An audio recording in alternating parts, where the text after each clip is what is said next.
नमस्कार दोस्तों। 1 अप्रैल 2026 से इनकम टैक्स के नियमों में बड़े बदलाव लागू हो गए हैं।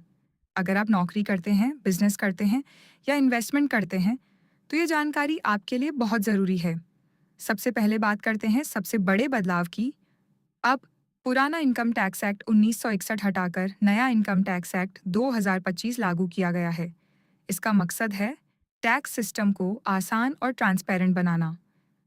अब एक और महत्वपूर्ण बदलाव आया है। पहले हम फाइनेंशियल ईयर और असेसमेंट ईयर सुनते थे, लेकिन अब ये दोनों खत्म कर दिए गए हैं। अब सिर्फ एक टर्म होगी, टैक्स ईयर। इससे टैक्स फाइलिंग प्रोसेस काफ़ी सिंपल हो जाएगा। अब बात करते हैं टैक्स स्लैब्स की। अभी तक जो स्लैब्स चल रहे थे, उनमें कोई बड़ा बदलाव नहीं किया गया है, लेकिन रूल्स और कंप्लायंस पहले से ज़्यादा सख्त कर दिए गए हैं। अब सैलरी वालों के लिए ज़रूरी अपडेट, एचआरए, अलाउंस और कंपनी परक्स के कैलकुलेशन में बदलाव किया गया है। इसका सीधा असर आपकी टैक्सेबल इनकम पर पड़ सकता है। इसीलिए अपनी सैलरी स्ट्रक्चर को समझना ज़रूरी है। अगर आप प्रॉपर्टी खरीदने या बेचने की सोच रहे हैं, तो एक नया नियम लागू किया गया है। 20 लाख रुपए से ज़्यादा के ट्रांजैक्शन पर पैन देना अनिवार्य कर दिया गया है। अगर पैन नहीं दिया, तो पेनल्टी लग सकती है। अब बात करते हैं स्टॉक मार्केट की।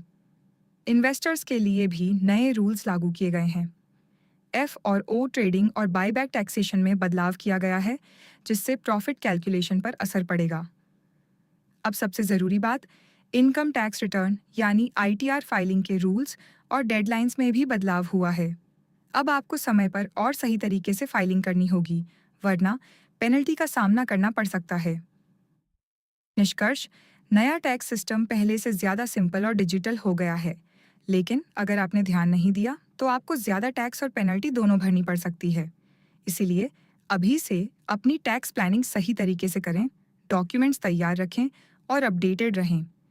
अगर आपको ये जानकारी यूज़फुल लगी हो, तो वीडियो को लाइक करें, शेयर करें और ऐसे ही अपडेट्स के लिए फॉलो ज़रूर करें।